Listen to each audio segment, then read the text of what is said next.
conectar para saludarlos. Espero que todos se encuentren bien, sus familias, sus amigos, sus personas queridas, y que pues partamos hoy acá en esta charla no los vaya a aburrir y que pues, sea de su agrado, ¿no? Entonces, ahora voy a proyectar la presentación. Voy a apagar la cámara mejor para que fluya esto mejor.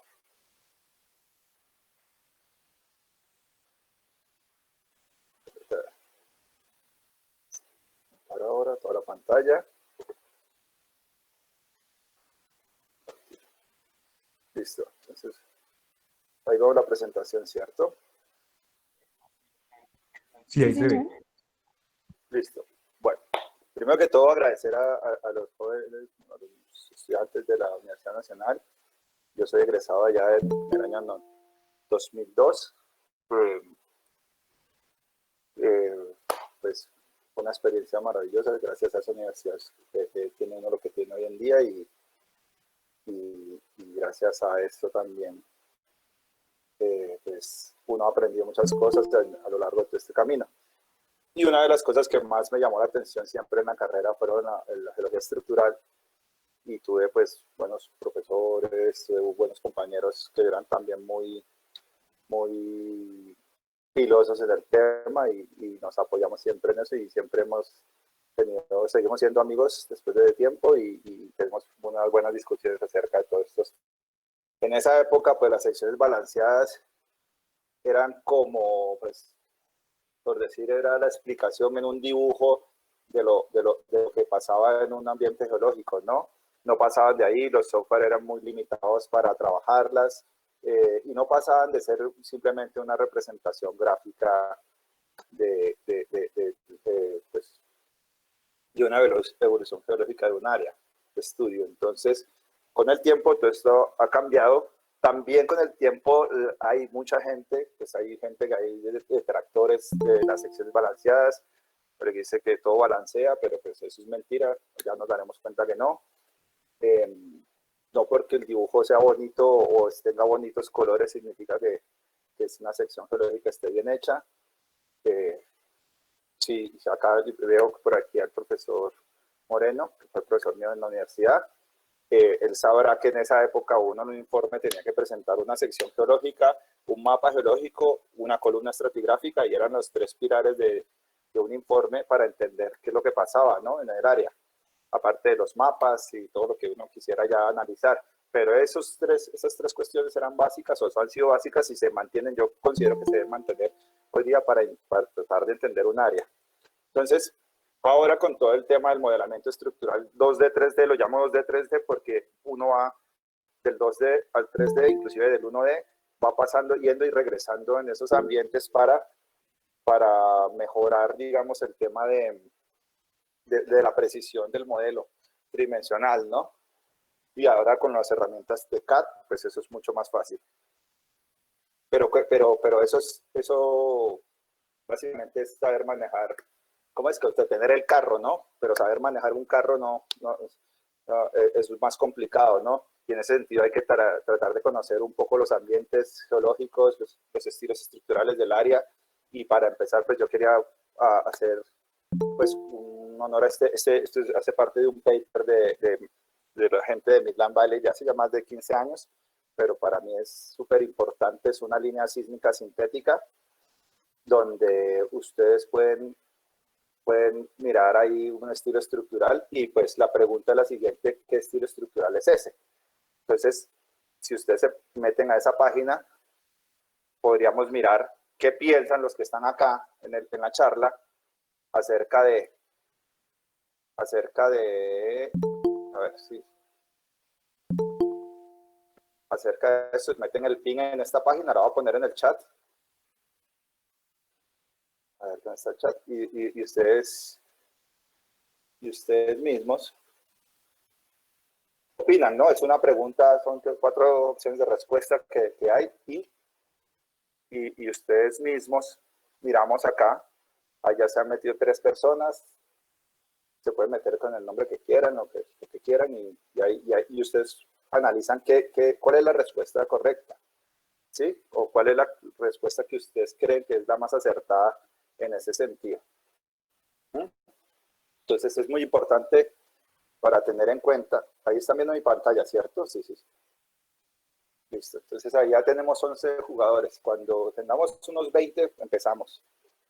A ver, y hacemos así una pequeña estadística ahí de la gente. Se puede poner, por eso, si les da pena, pónganse el nombre que quieran.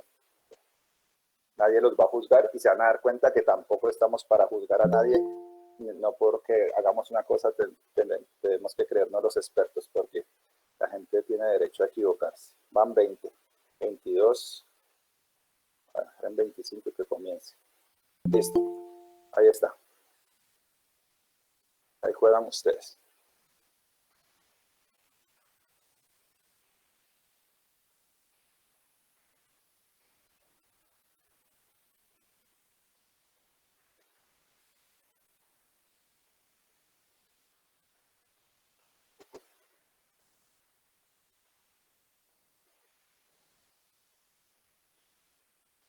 Quizá lo deje muchos minutos, pero muchos segundos. Pero pues vamos a ver.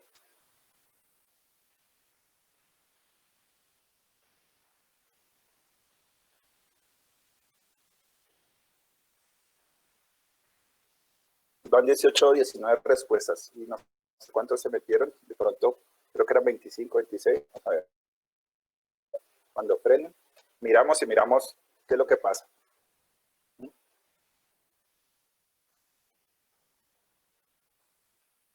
Y opinen lo que ustedes realmente creen que es, no al machetazo ni nada, lo que ustedes creen que es. Eso es interesante porque no siempre pues, uno se confía mucho y hay unas cosas que a lo largo de lo que uno trabaja en la vida pues te hacen sesgar un poco la opinión, ¿no? Bueno, listo. 26 respuestas. Listo, ahí está. 10 contestaron correcto. Estoy seguro que esos 10 asistieron a un curso que yo hice la misma pregunta y del resto no. Entonces, a ver, regresamos acá. Este ejercicio se hizo pues con mucho más tiempo, ¿no? Se puso a interpretar a gente de todas las áreas, gente recién egresada, gente con maestría, con doctorados, tectónica salina, gente con experiencia en tectónica de rumbo, con gente que trabajaba en inversión tectónica, todo esto, ¿no? Y las respuestas, los estilos que digamos, en la parte central, ¿cierto?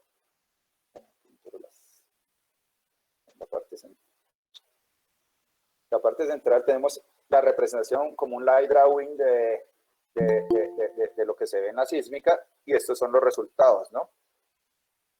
Cada, cada, cada persona hizo su propia solución, ¿no? Entonces, mire los resultados de acuerdo al nivel de conocimiento. Pues, estudiantes de Salt Tectonics con PhD, pues obviamente lo resolvieron de esa manera. Estudiantes de estratigrafía de secuencias empezaron a hacer todo el tema de las superficies de animaciones, todos los límites de secuencia, estudiantes expertos de más de 15 años expertos en extensional, contestaron así, y así está todo distribuido acá, ¿cierto? 32% no lo tuvo claro, 26 dijeron que eran trust. Básicamente, para resumir, el 22%, el 21% entre el 10 y el 11 dijeron inversión tectónica, que es la respuesta correcta. Además de eso, cada uno utilizó diferentes técnicas, y cuando digo técnicas para analizar, era, por ejemplo, hacer las linecitas, separar los paquetes y todo esto para tratar de descartar pues posibles interpretaciones que no fueran ciertas. Entonces, en ese sentido, esas características son como, por ejemplo, mapear las fallas, los cuerpos de carácter sísmico similar y todo eso. ¿Y todo esto para qué? Para llegar a una respuesta pues lo más posible, o sea, lo más probable, ¿no? En ese sentido, las personas que usaron 100% de las personas acertaron, ¿cierto? Y las personas, pues, que usaron, se desviaron un poco del tema y en ese sentido, no, pues, no le pegaron al perro, por decir algo. Y esta es básicamente la evolución. El ejercicio es claro porque es una línea sísmica sintética que usted parte de una estratigrafía plano paralela, la deforma, ¿cierto? Hace una extensión y después posteriormente hace una depositación sintectónica y, perdón, y después una inversión, ¿cierto? Tectónica. Y en ese sentido, pues muchos, la mayoría no le acertó. Entonces, eso es lo importante de uno tener claro. Primero está la geología antes de cualquier vía que cojamos, un software u otro. Es primero entender la geología y el ambiente tectónico y el estilo estructural de donde estamos parados, ¿no? Y dicho esto, pues voy a entrar a hablar un poco de una introducción al modelamiento estructural, la metodología, el ejemplo de secciones balanceadas como tal, pues un recorderis ahí de las cosas básicas y unos ejemplos de colegas que han trabajado en esto desde hace pues, años y de algunos trabajos en los que yo he participado, ¿no? Entonces, pues lo primero que hay que decir es que el modelamiento estructural es una metodología la cual consiste en reconstruir las superficies geológicas de manera digital y pues esto va de la mano de herramientas informáticas. Se integran pues técnicas básicas de geología estructural, cartografía, interpretación de todos los datos de superficie y subsuelo. Y el objetivo es tener una representación pues tridimensional de un área, ¿cierto? De acuerdo a su estilo estructural y esa representación tiene que ser, así como lo dicen las secciones o las sagradas escrituras de las secciones balanceadas, tiene que ser viable y admisible. Y ahora más adelante vamos a ver, viable es que se pueda dar y admisible es que se pueda restaurar, ¿sí? O sea, que usted le pueda remover la deformación y ver el estado en el momento en que se plegó, ¿sí? Otra cosa muy importante, que estos no dejan de ser modelos y que nunca deben ser entendidos como una réplica exacta de la naturaleza, sino como una manera de simular o representar esos procesos. Y a partir de esto, pues, de manera aproximada, pues uno calcular el objetivo de nuestro estudio, ¿no? Si lo que queremos es calcular una volumetría de hidrocarburos o unos volúmenes de roca, si estamos buscando específicamente cierto mineral o si estamos analizando contaminantes en capas, en acuíferos, pues modelar todo esto nos va a permitir pues sesgar y como acotar un poco esa incertidumbre que tenemos todos en el momento de modelar el subsuelo, ¿no? Y por último, la cantidad y calidad de los datos y sus procedimientos es fundamental. Sí, un modelo va a ser más o menos ajustado si nos acercamos a la realidad geológica y si tenemos en la cabeza su ambiente geológico ya definido, ¿no? Las ventajas, pues, son muy buenas porque permite tener el mejor conocimiento, primero regional de un área de estudio, un control geométrico pues bien acotado, porque pues vamos, como les decía, vamos del 2D al 3D construyendo superficies. Si nosotros sabemos y si leemos libros viejos de hacer mapeo, ¿no? Cartografía geológica de subsuelo, vamos a saber que los software que tenemos hoy en día que nos interpolan y nos extrapolan datos, pues son una porquería, ¿no? Toca ingresar datos de control, casi que pues termina uno haciéndolo a mano, pero pues como lo necesitamos digital, pues mejor ya uno empieza a condicionar que ese algoritmo respete lo que yo creo que geológicamente podría ser, ¿no? Pues, unos anticlinales elongados, que es lo que se da normalmente en sistemas compresivos, pues muchas veces solo respeta el punto donde hay dato y el resto pues hace pues unas geometrías que no van con esa cartografía, ¿no?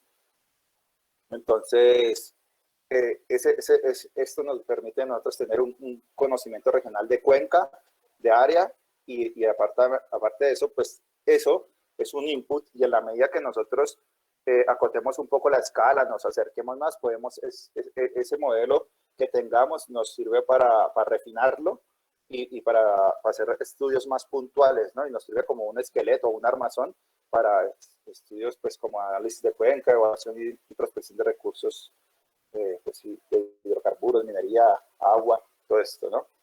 Entonces, pues también otra cosa a tener en cuenta, pues es la escala de trabajo, y eso va directamente relacionado con las capacidades del computador que tengamos, ¿no? Entonces podemos tener un computador del año 1 o de última tecnología, pero como les digo, eso nomás va a ser el vehículo.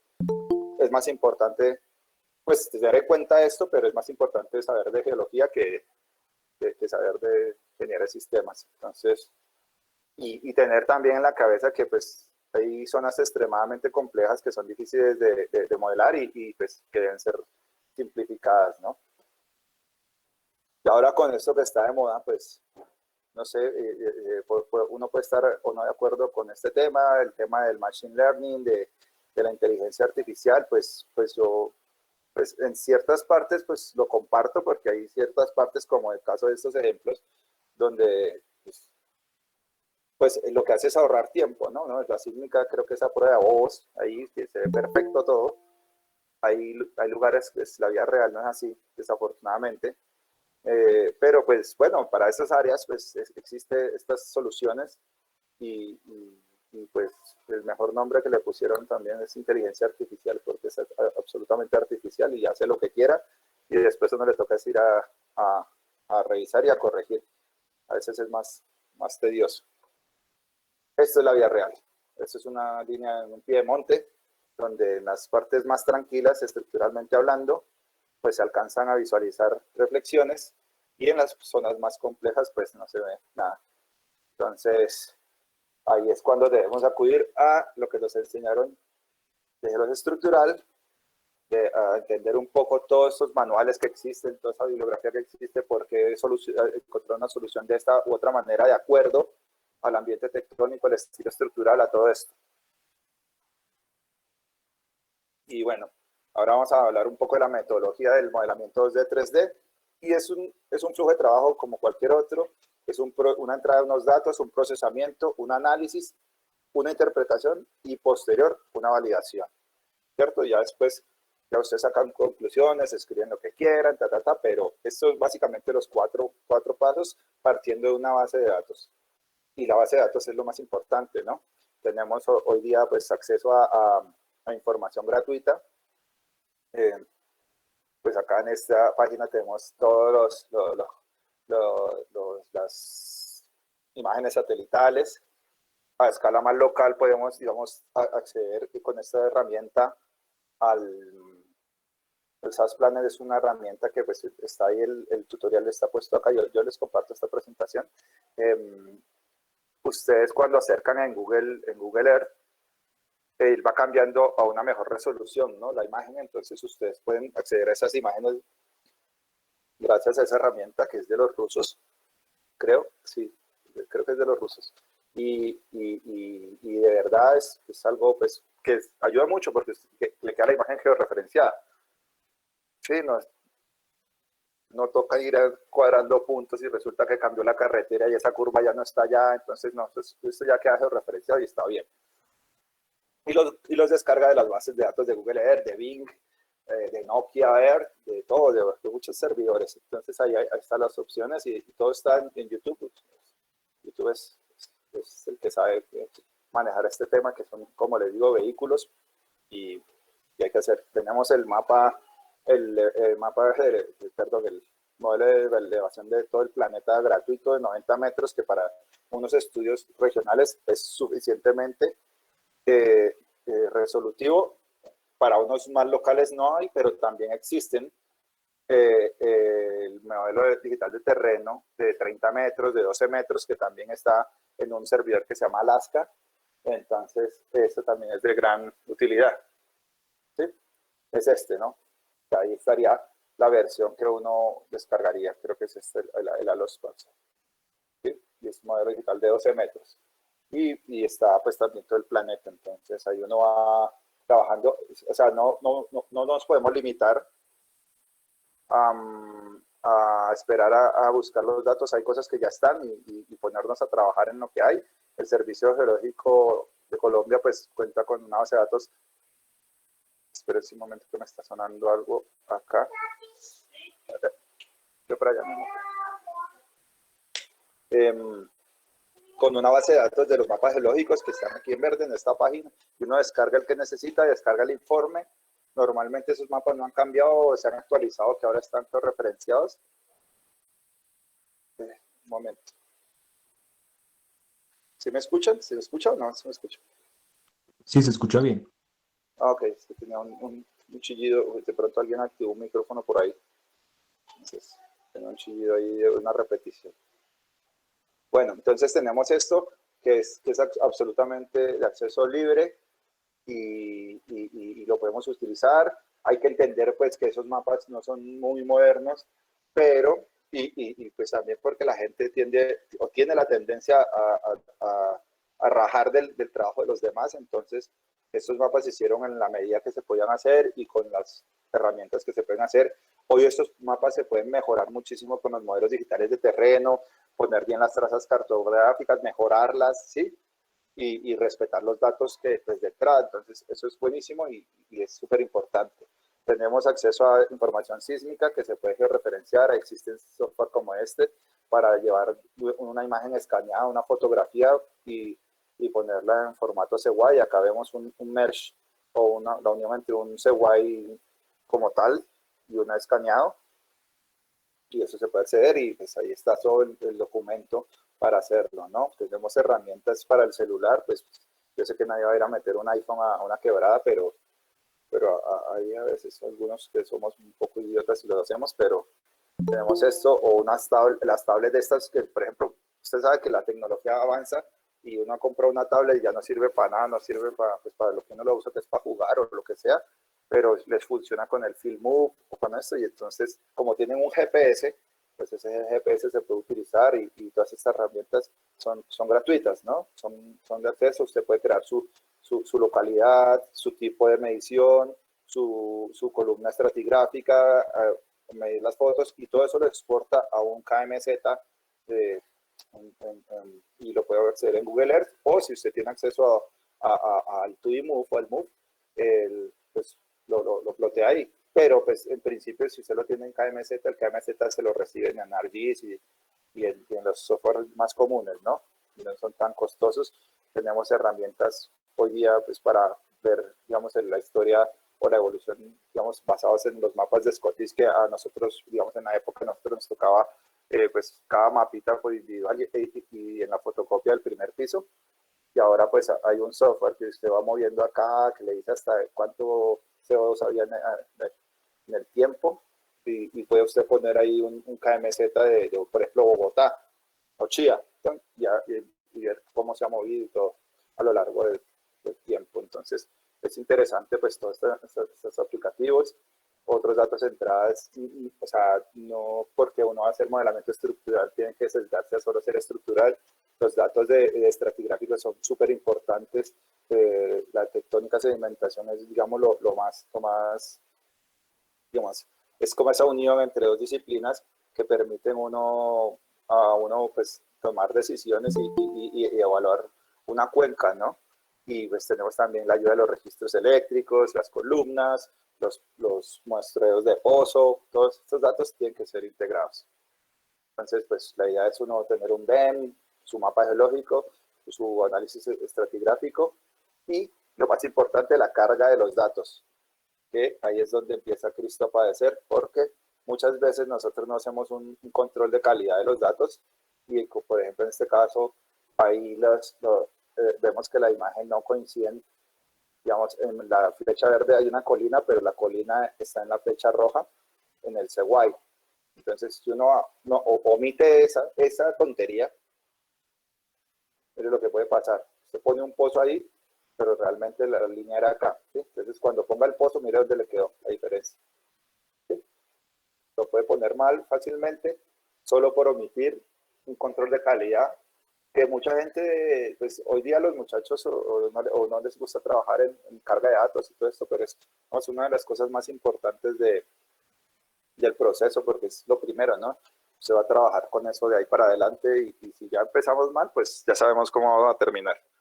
Entonces, pues los datos de entrada ya como les mencioné, DEM, pozo, sísmica, todo lo que tengamos, toda información que tengamos, inclusive información de ingeniería de petróleos. A veces uno tiene un campo y uno no alcanza con la resolución de la sísmica, no le alcanza a decir hay una barrera ya sea estratigráfica o estructural, pero pues los regímenes de presiones nos pueden orientar en ese sentido, ¿sí? Y poner alguna, depende del tipo de cuerpo geológico que estamos analizando.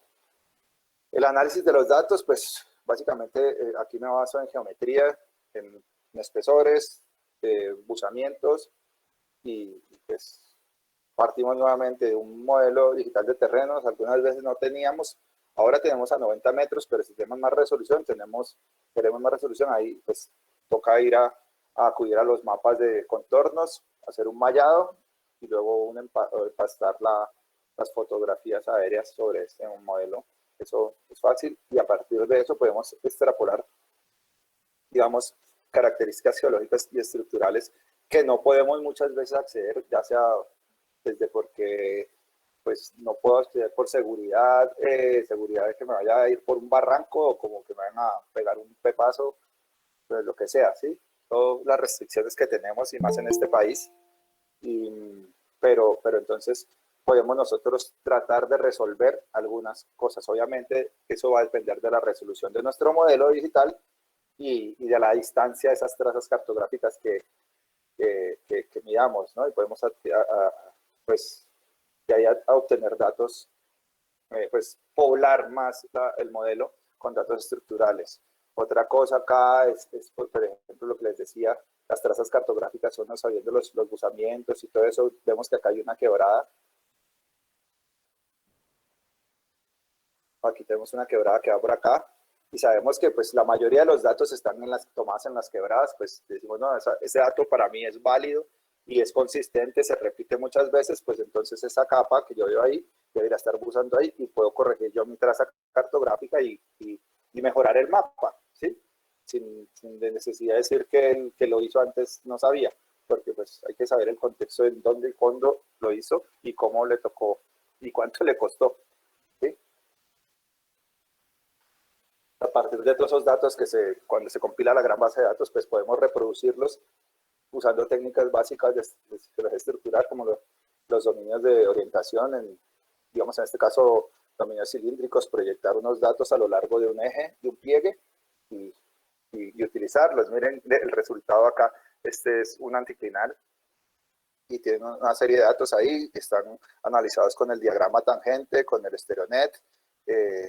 Acá estamos cómo se comportan los diagramas tangentes con cónicos tipo A, tipo B y cilíndricos. Y acá tenemos un set de datos, el cual, si nosotros nos basamos en la teoría SUPI o dominios de buzamientos, pues obtenemos esta figura. Pero si nosotros logramos reproducir estos a lo largo del eje, podemos obtener esta figura y nos damos cuenta que la parte de abajo es más geológica que la de arriba, ¿no? La de arriba es más como un pliegue de PlayStation y la de abajo sí es algo más parecido.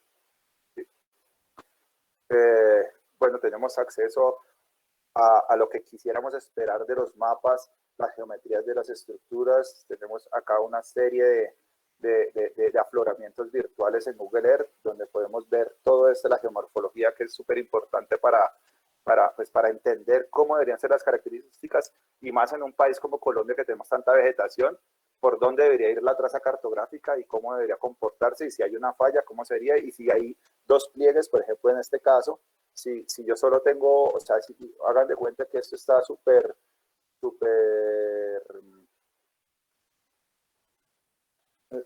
lleno de vegetación, entonces yo hago una sección aquí y otra acá. Seguramente esta estructura la uno con esta en un modelo, perdón, pero ustedes se dan cuenta que esta tiene un cierre y está relevada por otra. Entonces, si yo vendo que el tanque mío o lo que va a producir de hidrocarburos es todo esto, y después perforó en toda la mitad, justo le di en la silla y fracasé. Entonces hay que tener en cuenta todos estos temas de magnitud, de la cantidad de desplazamiento en relación con la longitud de las estructuras. Es súper importante. Y por último, la interpretación, que básicamente es los dominios de usamiento, es la técnica que, pues a pesar de que Suki ha tenido muchas críticas, pero digamos es como esa técnica que quedó y es como la más recomendable, porque las otras son muy tediosas en cuencas sedimentarias sobre todo, para utilizarlas, pero se ha ido mejorando con el tiempo y pues nosotros tratar de separar todos estos dominios, separar nuestros dominios estructurales. Hay dos tipos de superficies que vamos a reconstruir siempre, que son las que separan los dominios de usamiento, que es por ejemplo en este caso la superficie C, que es una discordancia, y esta que es una falla, ¿no? La A. La B es simplemente un bisector, pero digamos, acá yo tendría 3 dominios, y en cada dominio siempre voy a hacer una superficie de referencia, y a partir de esa construir los demás con mapas de espesores estratigráficos, que eso ya es posible. Antes no sé, antes no era muy versátil las aplicaciones para hacer mapas de espesores estratigráficos de verdaderos, no solo estratigráficos verticales, y entonces pues cuando hay plegamiento eso se complica. Entonces, pero debemos definir los dominios estructurales y en cada dominio hacer una sola superficie de referencia, y a partir de esa utilizar los mapas de espesores, porque cuando las estructuras tienen cabeceo, pues yo no puedo poner el mismo espesor en todas las secciones, porque si está cabeceando y cambia la dirección de cabeceo, pues el espesor es aparente siempre en una sección. Es un ejemplo del mismo antiquinal que les mostré, que se construyó con las líneas de Plunge, y bueno, acá pues yo estaba haciendo la maestría, esto sí no tiene ni sentido este mapa de acá, pero este es supuestamente un mapa de espesor, y a partir de esa se construyó esto y teníamos un pozo que nos controlaba, 2 pozos que nos controlaban el nivel de despegue.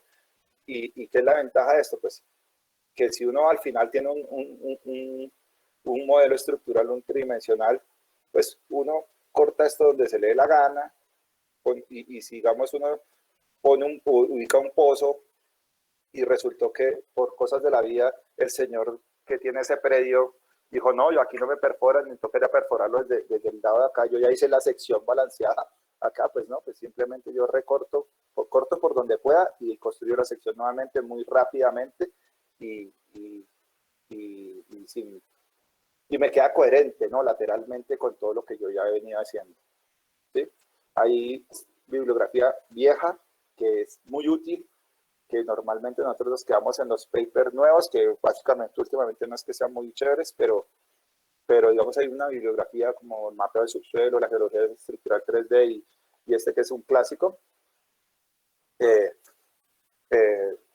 si ustedes desean yo se los comparto también. Ahí al final les dejo mi correo y es cosas que uno tiene que leerse y aprender, porque pues mapear por mapear no vale la pena, ¿no?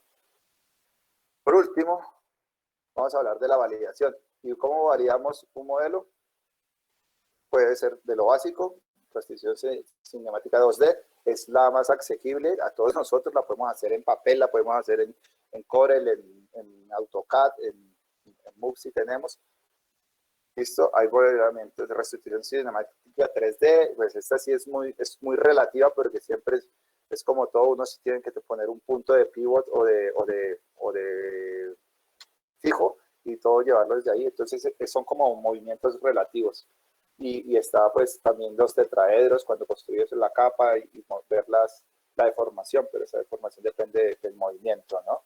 Es otro ejemplo con Dynel, que era un software de Stanford, que ahora lo tiene Schlumberger, pero no se lo he visto promocionar ni desarrollar más, eso sí como que se quedó ahí. Este es un modelo análogos de cajas de arena y silicona para pues, validar un modelo estructural. Sí, estos son muy buenos para ver que mecánicamente, las rocas mecánicamente se pueden comportar de esa manera y generar ese tipo de estructuras, pero digamos aquí queda un poco la limitante, digamos para un estudio así muy académico está bastante bien, pero para un estudio más riguroso como ir a buscar petróleo, pues esto no tiene ni escala ni georreferenciación, entonces es bueno hacerlo para decir, mire, es viable mecánicamente, y después yo, basado en que sí es viable mecánicamente, hago una sección. Pero pues tampoco todo el mundo, no todo el mundo tiene acceso a un laboratorio, ¿no? Este es un modelo digital 2D, donde pues son puras pepitas y cada pepita tiene pues propiedades proporcionales al tipo de roca que está, la cohesión, la densidad, eh, eh, la fricción. Tienen un link y este link se va rompiendo en la medida que se va deformando y usted puede mapear acá cuáles son los niveles más dúctiles o que acumulan toda la deformación. Y este pues es un ejemplo también de una restitución 3D. ¿Qué pasa con esas restituciones 3D? Que pues comen mucha memoria, te toca simplificar demasiado y a veces pues no son tan representativas. A mí me gustan y todo. Tenemos en el mercado una serie de software, todos de pago la mayoría, pero pues también sabemos que en este mundo todo se consigue y pues ahí están, ¿no? Están desde cartografía, análisis estructural, interpretación de subsuelo y las de validación, ¿no? Pues están ahí. Pues yo pues siempre menciono Move, que digamos hasta donde yo conozco, pues tiene un poco de todo, ¿no? Ya maneja un poco de ArcGIS, el análisis estructural, la tiene bastante bien, las secciones, el modelamiento de superficies. De pronto le cuesta un poco en la interpolación de datos, pero pues tiene todos los formatos de importar, exportar. Y ahora pues está este que sale, es de profesor Cristalini, en Argentina, y es un consorcio ahí con otros investigadores. Y este básicamente es muy parecido al Move, y todos los tutoriales ustedes se los pueden ver en YouTube, inclusive escribirle para ver si les facilita licencias demo para sus proyectos de trabajo, de grado, y esto que está muy bien y tiene pues lo fundamental, que es integrar un modelo digital de terreno, un mapa geológico, empastárselo, pues si necesita sísmica, la carga, los pozos, todo eso, ahí está todo esto y pues esta es una buena opción y él seguramente estará complacido de que las personas le escriban y usen este aplicativo, porque él va muy de la mano de las universidades, ¿vale? Acá pues esto es secciones balanceadas como tal, pues voy a pasar muy rápido de esto porque esto es mucha teoría acá, pero pues básicamente pues la sección balanceada pues es simplemente pues reconstruir las capas en la posición correcta y en profundidad, y pues es de gran importancia en el tema de prospección y explotación de hidrocarburos. Básicamente eso es donde nació esta técnica, y la idea es reducir la incertidumbre en, en, en, en la interpretación, ¿no? Y pues asegurar su validez pues, de acuerdo con ciertas técnicas. La construcción de estos cortes, pues eso necesita una serie de pasos, y esos pasos deben ser bien rigurosos y tratar de no acumular los errores, porque pues entre más errores, esto es como una bola de nieve. La idea es que la bola no crezca y, es reducir siempre esa incertidumbre, siempre, digamos, al final del día, hoy como están tan de moda los modeladores de cuenca, pues ellos su principal input son superficies y secciones estructurales restauradas básicamente para que ellos a través del tiempo modelen la migración, la generación, expulsión y migración del hidrocarburo a las trampas y el sincronismo, ¿no? Entonces es de vital importancia hacer una sección decente, ¿no? Y pues con la menor cantidad de incertidumbres, ¿no? Bueno, las escalas siempre deben ser igual a la horizontal y la vertical para evitar las deformaciones de los ángulos en las fallas, los estratos y los espesores, ¿no? Este es un flujo de trabajo, pues lo mismo que el modelamiento, datos, la construcción, la interpretación. Acá compensar preliminarmente y pues mirar el modelo, y a cada uno, eso puede quedarse uno acá toda la vida hasta que encuentre la solución, pero eso es súper importante. La validación, pues hablamos de la restitución y la compatibilidad cinemática y mecánica de las rocas. Entonces, acá nuevamente, una sección balanceada no necesariamente es la verdad, o que representa la realidad, es solo un modelo que tiene pues una gran probabilidad o una mayor posibilidad de ser correcto, ya que pues nosotros incluimos una serie de datos y estos datos han sido incluidos dentro de ese análisis, ¿cierto? Y puede existir más respuestas a esos datos, ¿no? Y inclusive de la misma persona, ¿sí? No crean que eso es dependiendo de cada quien, va a ser un modelo distinto. Una misma persona puede hacer miles de modelos diferentes con los mismos datos. Entonces, la idea es, entre más datos, pues, acotar esa incertidumbre, ¿no? Tenemos una serie de restricciones, pero pues esto es hablando como tal de las secciones balanceadas. La deformación es planar y se dibuja paralela al transporte tectónico y que no hay migración de materia fuera del plano a la sección, pero todo esto ha sido, digamos, al trabajar de 2D al 3, pues se puede mitigar un poco.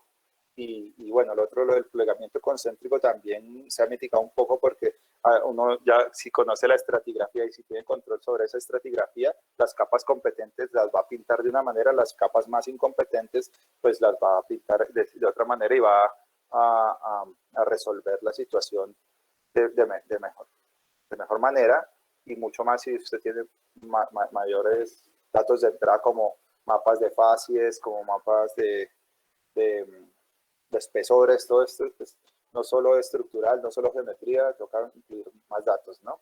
Y esto como pues lo fundamental, un corte geológico actual o deformado, pues es el que tenemos al día de hoy, ese es el que nosotros interpretamos y ese, pues nosotros debemos, para que esto sea balanceado, para que sea una sección balanceada, tiene primero que ser admisible, y admisible es que las geometrías sean realistas y que el hecho que pueda ser admisible no solo depende que desde el punto de vista de la física se puede hacer, sino que sea también muy probable en un ambiente de un contexto geológico determinado, ¿no? Entonces, que reflejen el área de estudio de lo que estamos viendo, ¿no? Podemos ir a meter una serie de fallas extensivas en dominio en un pie de monte, pues porque no se da. Y el corte geológico viable es básicamente que esa sección geológica se pueda llevar al estado no deformado, es decir, que se pueda retrodeformar, ¿no? O sea, y siempre se confunde las secciones balanceadas con la retrodeformación y no es así, ¿no? Una sección balanceada es una sección que yo la dejo ahí y cualquier geólogo la puede llevar al estado no deformado porque sabe que está compensada, está bien la cantidad de rampas y rellanos, en ese caso, en sistemas compresivos, por ejemplo. Sí, entonces acá, por ejemplo, acá hay secciones que por más de que yo le haga honor a los datos no compensan, ¿cierto? Acá ahí tenemos un problema en esta parte que no está resuelto, ¿no? Es inverso de aquí para arriba y acá algo pasó, no está la otra capa, entonces ahí empieza a uno a mirar, miércoles, esto no es restituible, no es balanceado, ¿sí? Entonces, de esa misma manera, pues creo que me pasé de tiempo y me falta todavía. Voy a pasar un poco más rápido esto. Entonces, el reconocimiento de estructuras en los afloramientos debe ser pues riguroso también y sirve para aplicarlo en manera de escalas en nuestras secciones, los datos de pozos, de información, toda la información que podamos incluir es bienvenida. Eso sí, tenemos que hacerle un control de calidad porque pues no sabemos cómo llegaron estos datos ahí. Entonces, básicamente una sección balanceada está resumida en esta gráfica. Digamos, usted tiene una sección dibujada en la parte de arriba, en la parte intermedia separó el bloque de cabalgate del yacente y la cantidad digamos, depende del sistema compresivo, extensivo, la cantidad de flats o rellanos o las zonas que van paralelas a los estratos, digamos, la longitud entre las rampas debe ser igual. ¿Sí? Entre la rampa y uno debe ser igual. Pero la longitud de las rampas no necesariamente tiene que ser igual porque al comprimir, digamos, esa distancia puede disminuir por la misma fricción y la rotación del ángulo de cutoff entre las partes, ¿no? Entonces, en un sistema compresivo, en un sistema extensivo, las rampas del bloque colgante pueden ser mayores a las del yacente por el mismo arrastre, ¿cierto? Puede extenderse más esa rampa, entonces hay que tener cuidado con eso. Acá hay ejemplos de cosas que pasan en papers, ¿cierto? Entonces acá el paper está ahí, uno lo ve muy bonito y se ve complejo y todo, pero vemos acá un zoom, ¿cierto? Que es este cachito de rosado acá es este, y luego cuando lo restaura, ese rosa estaba en otras dos escamas, ¿sí? Entonces, pues por más de que lo dibuje, pues no significa que esté bien, por más que esté en una publicación indexada, no significa que esté bien. Es falta rigor y rigurosidad, yo creo que en el momento, o quizás no era el objetivo mostrar un corte compensado en esa publicación, sino el estilo ahí en general. Vemos acá cortes, digamos, estos son ejemplos que yo puedo pasar muy rápido, que uno piensa que probablemente están bien, pero pues no están bien y esto hace parte de un artículo de Wilkerson y Dickens del 2001 que les recomiendo. Miren, por ejemplo, este es de dibujar por dibujar y hay, digamos, acá faltante de área, acá también, ¿cierto? Este está bien. Digamos, acá le falta, digamos, solo tiene una rampa en el bloque superior y en el inferior no tiene. Cosas de este estilo que ustedes pueden revisar fácilmente en los papers. Esto, por ejemplo, es una publicación donde vemos que en esta zona, de la capa azul, esta capa azul de acá, va en un rellano, en un flat, y en el bloque inferior siempre está en rampa. Entonces, en el momento que yo estire esta sección, por más de que sea bonita y se ve bonita, ¿sí? ¿Para qué? Pues no está compensada. Esta, por ejemplo, es de una tesis y acá tenemos un nivel regional, el cual no se mantiene porque esto debería haber volteado acá. Entonces, quiere decir, o eso, o explicarle, ¿no? Que fue una falla normal. Hay cosas raras en estas secciones y están publicadas. ¿Sí? Digamos, esta es, digamos, una solución, esto es en Bolivia, esta solución así con duplex y todo eso, pues ya se ha visto que no es como la mejor solución porque implica mucho acortamiento y quizás no es así. Pero también entonces nos vamos al otro extremo, entonces solo fallas de basamento, pero cuando usted ve el desplazamiento que hay de aquí, de este punto verde, acá, o sea, el desplazamiento de esta capa que debería estar acá, es mucho menor que todo el desplazamiento de estas capas, de la amarilla. Entonces, quizás esto está bien, pero debería ser una falla un poquito más larga y que empiece a caer donde la distancia sea la sumatoria al menos de estas distancias. Entonces, son cosas que van pasando y son soluciones que se dan y pues muchas veces uno no controla eso bien o se le olvida o se le pasa, pero están publicadas, ¿sí? Estos son unos ejemplos de las Rockies, están compensados, pero pues miren el acortamiento tan bestia que tiene esto pues yo no sé, yo me he replanteado muchas veces si eso será cierto, pero están balanceadas, que sean ciertas, no lo sé, pero están balanceadas, ¿cierto? Y pues la idea de hacer la sección balanceada es que cada piecita pues tenga con su correspondiente pieza en el momento de estar retrodeformada, ¿no? Esto es muy interesante porque esta parte de esta retrobalanceada pone en la posición, digamos, acá el verde siempre va a ser cretácico y, y de ahí para arriba, esto es acá quedado por acá embebido en un sinclinal montado por allá en el Pirineo y es buenísima esa sección.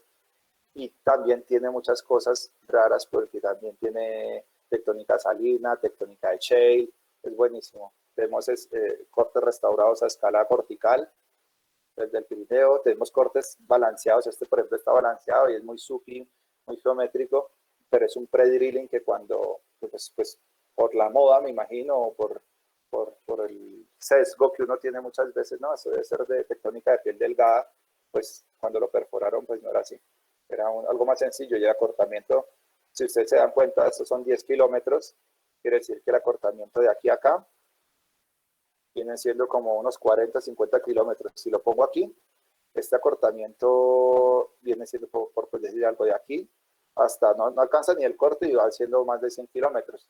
Entonces, ¿eso sí puede ser real? Vemos un ejemplo de Jaime Martínez de un paper del 2006, digamos, en distintas épocas hizo la misma sección Y pues eso acá lo que representa es, en la medida que han cambiado las técnicas y el conocimiento, pues uno va con la experiencia mejorando las secciones y vamos, en esta tenía algunos problemitas por aquí para restaurar. En esto estos restauran, pero tienen unos acortamientos muy grandes y pues ahora eso ya se sabe pues por perforaciones y por controles de lo que se sabe de un campo de petróleo de Floreña, se sabe que es más apretado y más restringido. Y acá tenemos el ejemplo de dos cortes, uno de los últimos, pues los dos son, inclusive el de abajo es más nuevo, pero está mal hecho, ¿sí? Dos autores diferentes en la misma área y dos soluciones absolutamente diferentes, ¿cierto? O los métodos para hacer, o sea, acá lo importante es tener un corte bien hecho. Entonces hay varios métodos y si el corte está bien hecho, va a quedar balanceado de una vez desde el principio. Si el modelo estructural está bien hecho, va a restaurar tridimensionalmente. Entonces, aquí la idea es tener unos cortes pues, bien hechos y para eso hay técnicas, digamos, esta era ya muy viejita, pero sirve más para rocas metamórficas, que es el tema de las isógonas y basados en la clasificación de Ramsey y Robert de los pliegues. Lo que más se utiliza en petróleos o en los softwares es espesores verticales, ¿cierto? Uno hace un mapa de espesor vertical o espesores estratigráficos, que son cuando son paralelos, ¿no? ¿Sí? Pero estas son muy tediosas para manejar y no se terminaría un corte. Este método también era pues muy usado antes, pero tiene un problema, pues acá era simplemente la perpendicular a los buzamientos iba cruzando, donde se cruzara pues hacíamos un arco y ese arco me iba a respetar los dos buzamientos, entre cada buzamiento se podía hacer unos paneles, pero ¿cuál es el problema? Que eso no respetan los contactos geológicos y pues también son un poco difíciles de restituir. Y esta es pues, la mamá del cordero, que pues, con los datos de superficie pues, se hacen paneles de buzamiento, ese es el método más utilizado y al día de hoy es lo que más se utiliza en reconstrucción estructural, ¿no? Todo esto pues es bibliografía que ustedes pueden consultar y que yo les puedo compartir, ¿vale?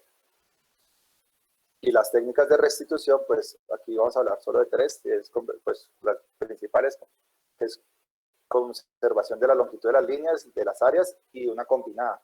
Y es simplemente que pues, la longitud de una capa no cambia, sabemos que sí puede cambiar dependiendo del tipo de roca, pero entonces en ese sentido eso ya está más asumido en el geólogo estructural y uno, pues la que conserva el área, que son las rocas más rígidas, digamos, sabemos que los shale pueden absorber deformación de manera increíble, las calizas no tanto, las areniscas dependiendo no tanto, ¿sí?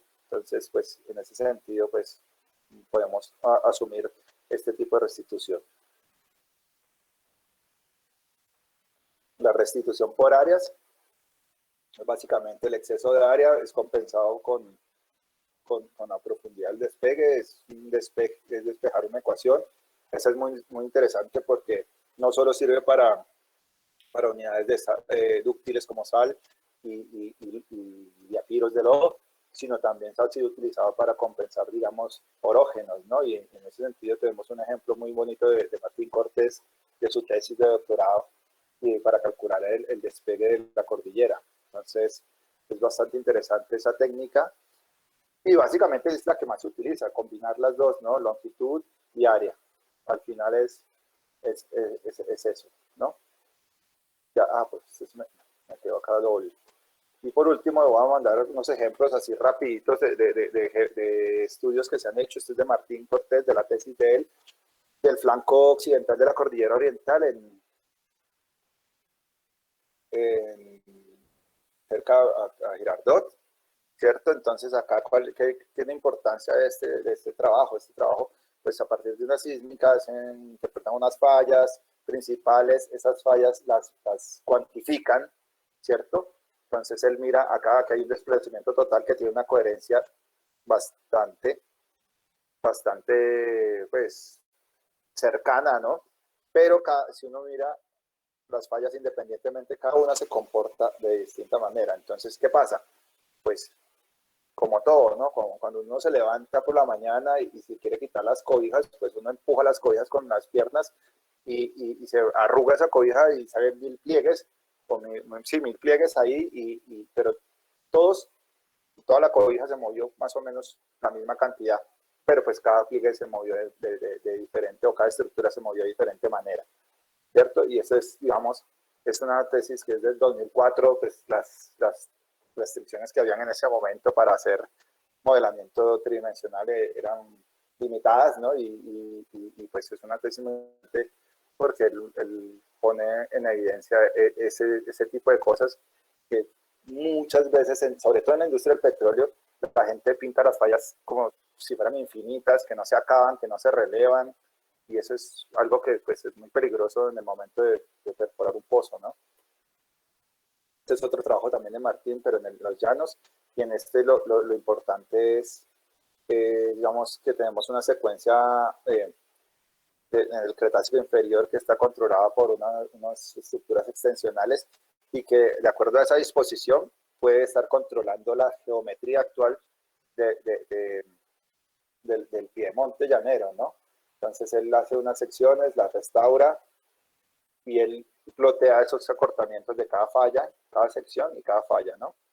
Los plotea y ve que hay unas sillas aquí que pueden estar asociados precisamente a donde hay los mayores espesores de distribución del Cretácico, ¿no? Porque, es decir, habían unas cuencas o unos bloques, ustedes saben que la cordillera oriental es la inversión de un rift, y que pues los rifts no son unos rieles, ¿sí? son bloques caídos, y depende de la localización de ese bloque caído, puede estos bloques haber sido de los generadores o la herencia, sí, la información actual, haberse heredado de esa posición de esos bloques. Entonces, él aquí lo que manifiesta es, mire, ahí probablemente estos sillas me coinciden con unos cambios en los espesores, ¿no? Del Cretácico inferior y del Cretácico superior. Entonces, es un trabajo muy interesante, está en un simposio bolivariano. Y esta es otra sección del Valle Superior de Magdalena. En esta se trabajó, simplemente es una restitución, se hizo una corrección de los mapas, como les mostré inicialmente, y pues se intentó pues, retroformar, porque tenemos siempre la tendencia a poner las cosas en tectónica de piel delgada, y pues acá vemos que los niveles regionales están muy elevados y los inclinales están colgados, por ejemplo, respecto a pues hay un desnivel, ni hablar entonces pues ya sabemos que las fallas pueden estar en rampa y estar controladas por esas rampas que probablemente, pues acá no está pintado, pero pues esto puede tener crecimientos y tener cosas aquí raras, o raras no, pues para la edad en que se formaron, eso era una cuenca extensiva y ahorita está invertida, ¿no?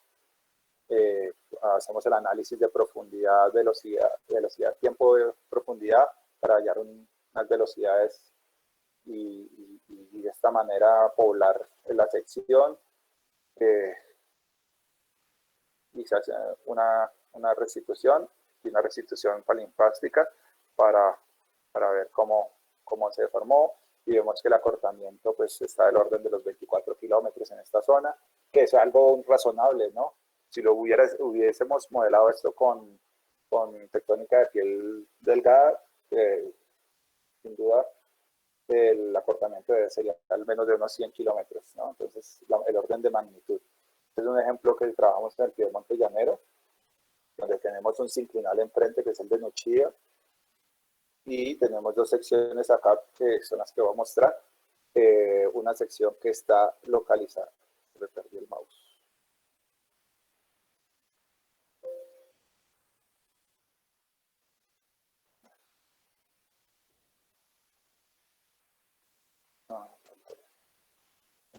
Unas secciones de acá un sinclinal que vemos que sus características pues en las secciones son totalmente diferentes. Acá vemos un sinclinal que está colgado por ahí arriba, tenemos acá unas estructuras abajo que están probadas porque son campos de petróleo, y acá abajo un sinclinal mucho más laxo, más relajado, más abajo, pero en vista del mapa geológico tenemos acá una estructura anticlinal aflorando, y acá tenemos pues básicamente una distancia similar.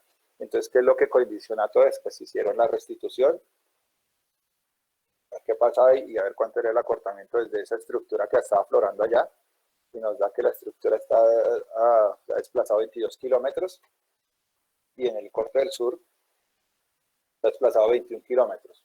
Es algo que es coherente con el mapa geológico, porque al final, digamos, las características geológicas son paralelas, pero ¿cuál es lo que marca acá la diferencia de que sean tan diferentes? Pues aquí este sinclinal está colgado porque tengo la mayoría del acortamiento se me ha acumulado aquí abajo en estructuras. En cambio, en la parte sur, pues ya el nivel regional, si se ven, está mucho más bajo. Acá está elevado 4 kilómetros, 4 kilómetros, acá 2.7, y así se hicieron para 20 y pico de secciones. Y se modeló, y cuando ustedes ven aquí el mapa geológico, ven como el sinclinal acá, digamos el color rosa, que viene siendo el león, está elevado con respecto al regional, pero en la medida que voy bajando, pues va llegando al subnivel regional, y ya no es tan importante. Y cuando no es importante, eso también coincide con el acortamiento de las diferentes fallas, ¿cierto? No hay tantas estructuras a la parte sur como en la parte norte. ¿Y todo eso para qué sirve? Pues acá cuando correlacionamos, pues vemos que hay una coherencia entre los acortamientos de las fallas, o un mismo pues tendencia con la elevación relativa del sinclinal. Esto sirve para poner una, dos, tres escamas, cuántas debería yo poner debajo de esas fallas, ¿no? Y por último, unas recomendaciones, que es pues, en el tema del modelamiento, es siempre definir una escala adecuada al estudio, pues, y teniendo en cuenta pues, las capacidades que tenemos del computador. Siempre se puede mejorar, es mejor trabajar de lo más regional, y ir segmentando el estudio para ir, porque podemos mejorar, digamos, en ciertas partes, porque al final él trabaja por cantidad de nodos, ¿no? Entonces, puedes tener 1 millón de nodos, pero en todo Colombia, o 1 millón de nodos en solo Bogotá, y la resolución va a ser diferente, ¿no? Y si la capacidad lo permite el computador, pues bueno. Lo otro, la metodología es súper flexible, pues usted permite incorporar cualquier cantidad de datos, y que todos esos datos, pues si los incorpora de manera correcta, pues va a tener una mayor precisión de ese modelo. Lo otro, pues realizar los mapas estructurales y de espesores, pues con buenos datos de control. En este caso yo me refiero a los contornos digitalizados, como hacía eso antes, se hacía todo a mano y se mandaba a digitalizar. Ahora se puede digitalizar directamente sobre el software, y darle el valor de la profundidad para incorporarlo en la interpolación, para controlar un poco esas cosas raras que sacan los algoritmos, ¿no?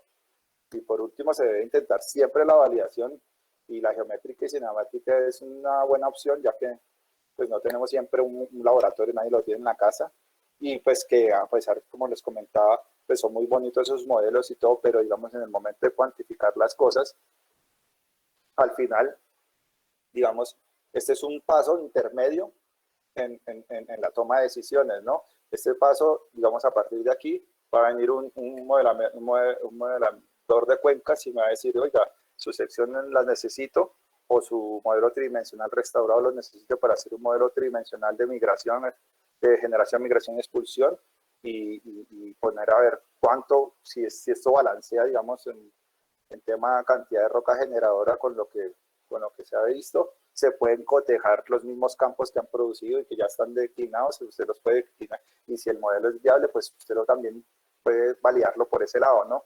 Que lo puede reproducir así. Y pues nada, muchas gracias a todos por su atención. Ese es mi correo si necesitan alguna cosa, y a la orden.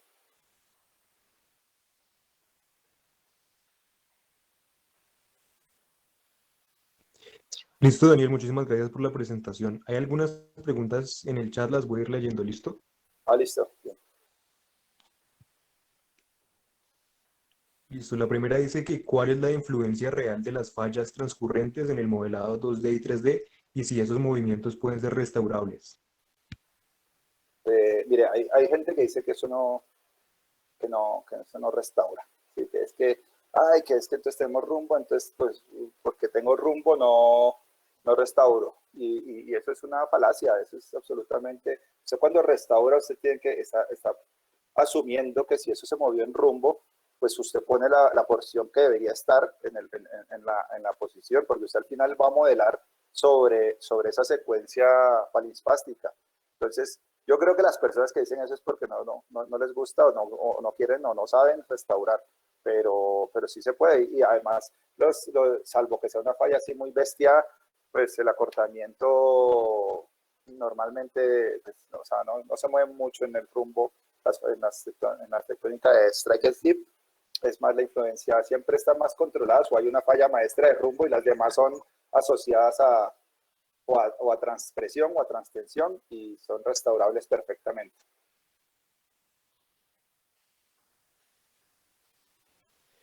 Bien, hay otra pregunta que dice que cuál es el grado de tolerancia de error aceptable en una restauración 2D y 3D.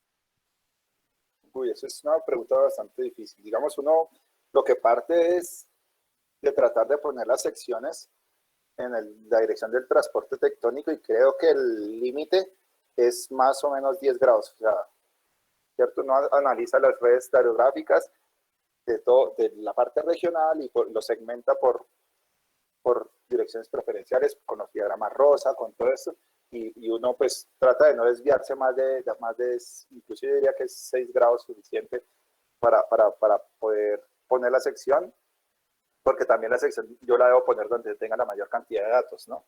Que me cruce la mayor cantidad de datos. Pero, pero, pero siempre uno tratar de hacerlo en la dirección del transporte tectónico, porque después ya todos los movimientos van a ser demasiado aparentes, ¿no? Entonces es mejor que sea una sola falla que es de rumbo aparente y no todas que parezcan de rumbo. ¿Sí? No le va a restaurar bien. Listo, la siguiente dice que si las trazas de fisión, que si la información de las trazas de fisión en apatitos son útiles al momento de inferir un movimiento tectónico.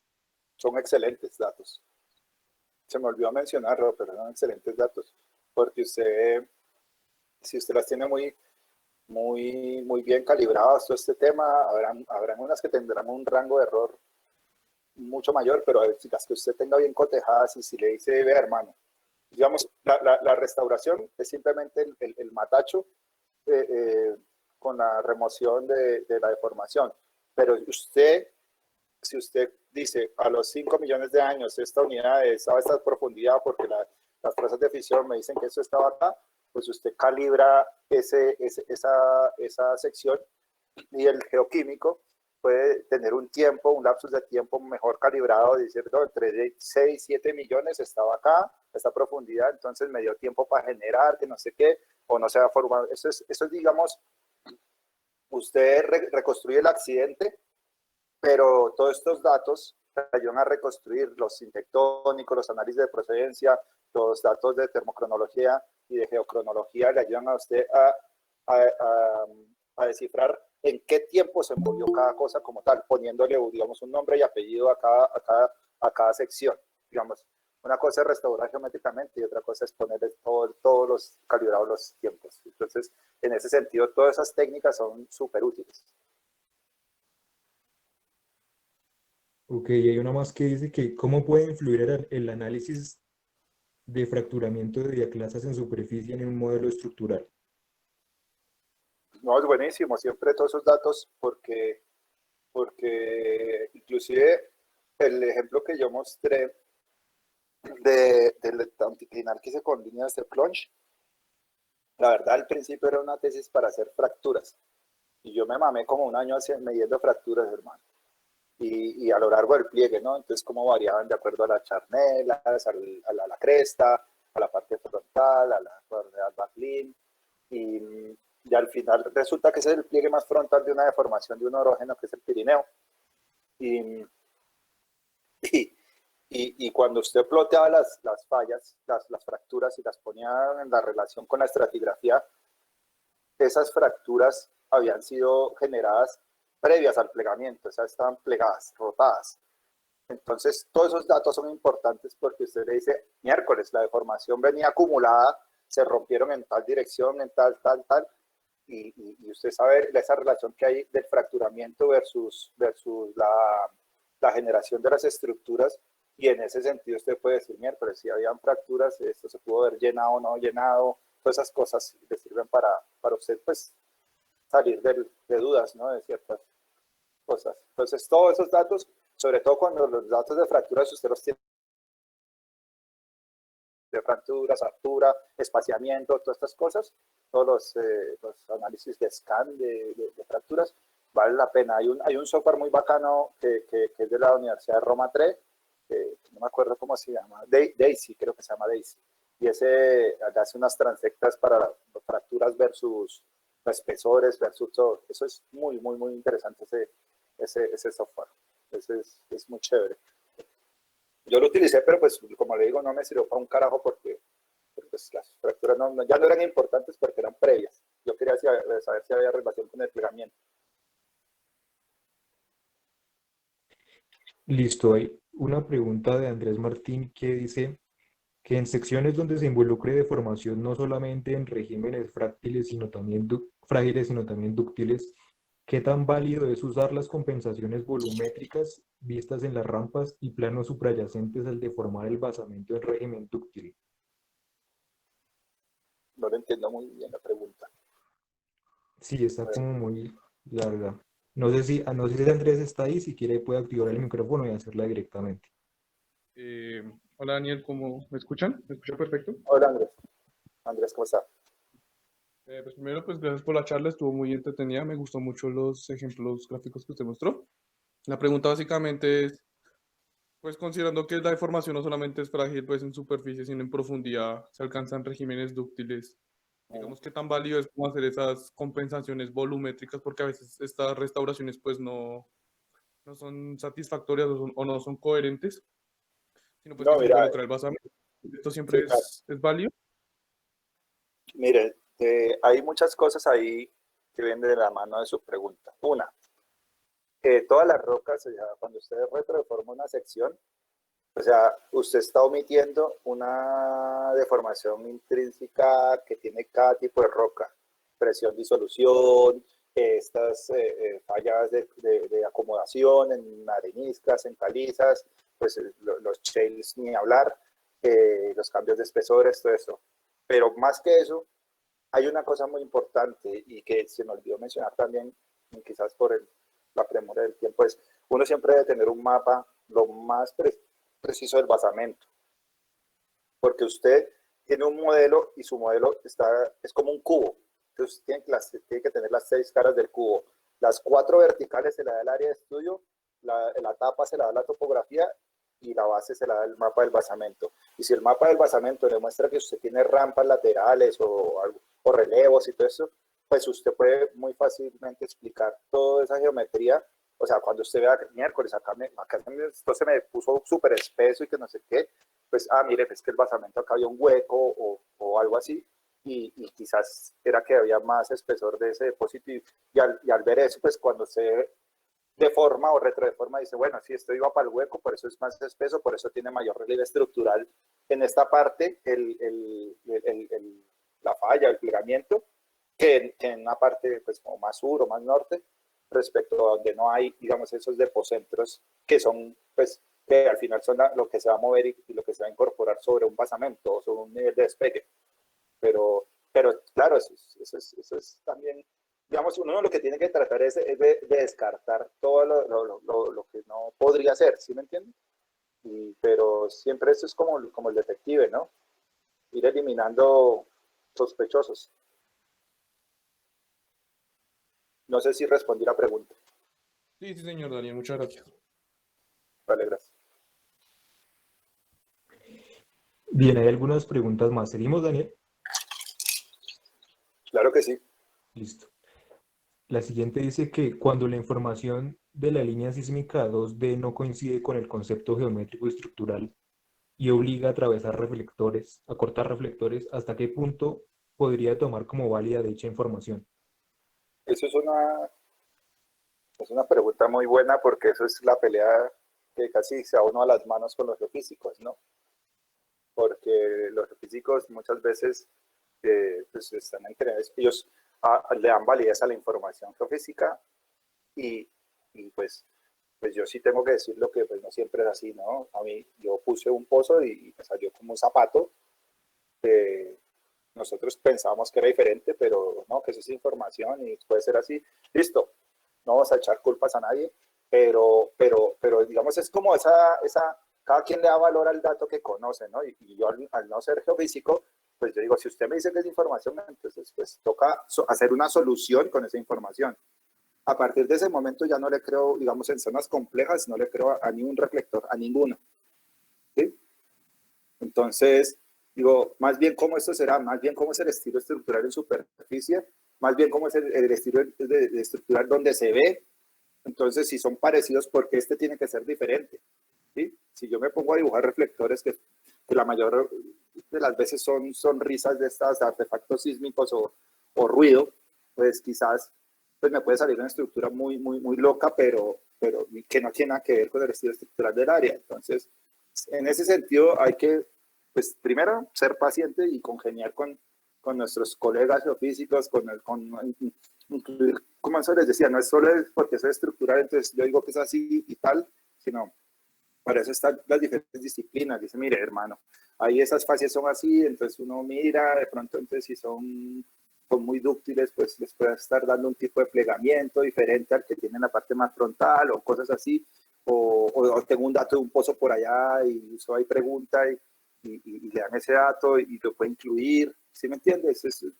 Toca a usted tratar de valerse de toda la información de todas las disciplinas, pero en el caso puntual de la geofísica, en las zonas complejas, es muy berraco tratar de decir qué reflector sigo y cuál no.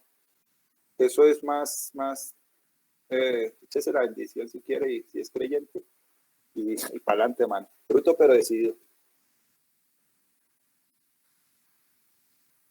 Listo. La siguiente pregunta, si no se tuviera acceso a información del subsuelo, ¿cómo recomendaría hacer un estudio detallado de campo para interpretar un sistema donde hay inversión tectónica? Eso es buenísimo, eso es buenísimo porque pues, yo obviamente pongo los ejemplos con sísmica, pero usted se da cuenta, hay fallas que limitan secuencias, ¿no?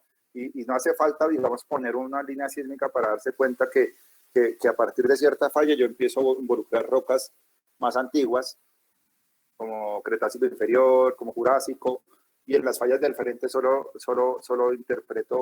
encuentro rocas terciarias. Además de eso, hay mapas de gravimetría que le pueden ayudar, pues estos métodos potenciales y son métodos indirectos, también pueden colaborar con eso. Nomás la cartografía geológica les puede estar diciendo, mire, acá hay una rampa lateral, acá mire que a partir de esta falla, que es una falla que es oblicua a todo el sistema, a partir de esto empiezo yo a mirar rocas del Cretácico inferior y en la parte sur no. Y entonces yo digo, güey, miércoles, acá hay un depocentro y mire que pues me está controlando y justo, pues eso es solo observación y pues tratar de correlacionar todas esas observaciones con un solo propósito de encontrar una solución, ¿no? Pues, pero sí, no, perfectamente. Lo difícil que va a ser es poner la base del modelo porque pues no tenemos nada ahí, pero yo sé que pues, uno puede, pues, líneas sísmicas se las puede levantar uno en papers, uno se hace se da mañas, ¿no? Yo he cogido líneas de una hoja Listo. Y hay una pregunta bien. Ah, ¿va a seguir, perdón? Sí, no, iba a terminar de hojas de algún paper y las ponen en 2D y se referencia y se convierte en la profundidad y está también, entonces eso se puede hacer. Pero pues si tiene métodos potenciales se mide por eso. No veo otra solución, pero la base del modelo sí tiene que conseguirla como sea. Listo. Listo, bien. Y hay una última pregunta que dice, ¿qué tipo de información sísmica desde el punto de vista de adquisición o procesamiento le ha ayudado más para el modelamiento en este tipo de ambiente estructural de piedemonte?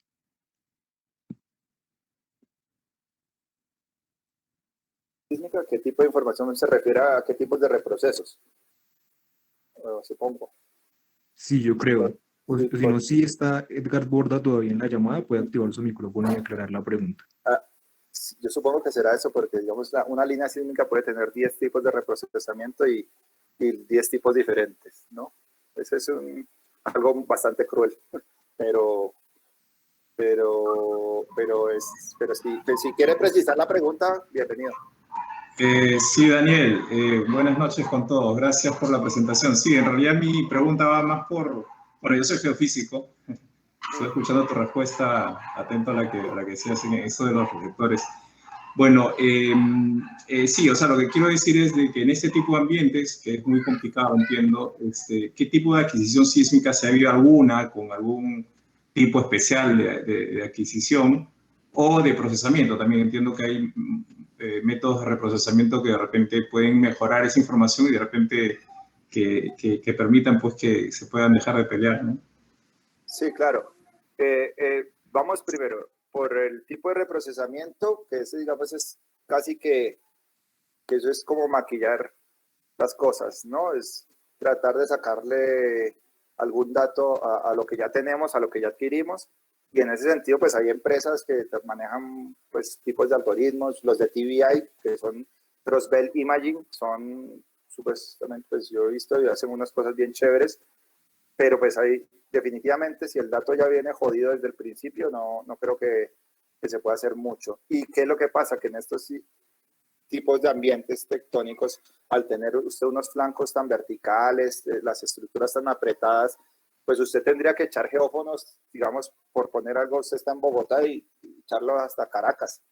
Y eso sale muy costoso, ¿no? Los 3D salen súper costosos para tratar de iluminar esos flancos. Entonces, tampoco es viable, ¿no? Desde el punto de vista económico en la industria. Entonces, muchas veces, inclusive a veces es mejor tirar una línea 2D bien extensa para tratar de iluminar esos tipos de estructura y como para visualizar qué hay por allá abajo en los subtros.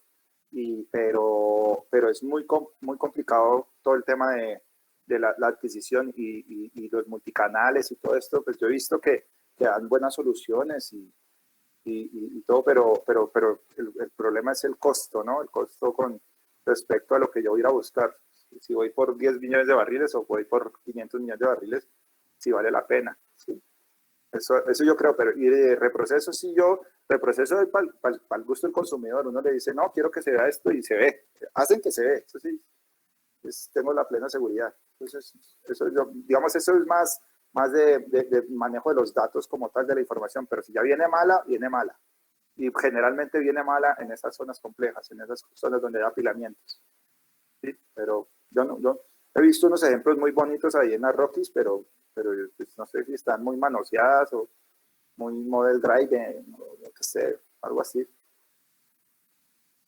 Pero eso es, digamos, la respuesta que podría decir.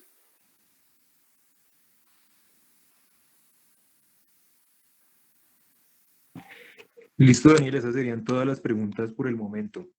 Hay bastantes agradecimientos en el chat y pues me adhiero, fue una presentación muy excelente, muy ilustrativa. Gracias por tomar el tiempo y compartir este conocimiento.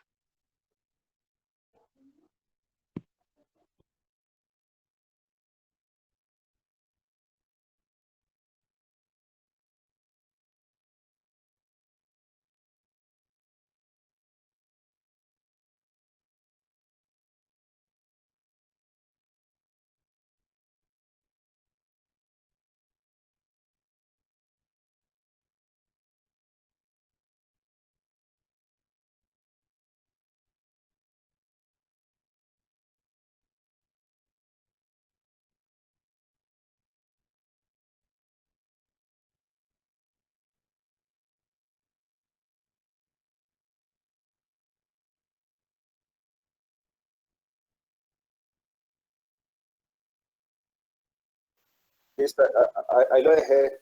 ¿Listo? Entonces, cualquier cosa, me escribe si necesitan alguna información ahí que se pueda pasar, sí, mucho gusto. Y gracias y cuídense mucho. Gracias, Daniel. Una última cosita, ¿podrías quedarte unos 5 minutos para preguntarte una cosita ya cuando se retire el público? Vale, listo, sí, hágale, fresco.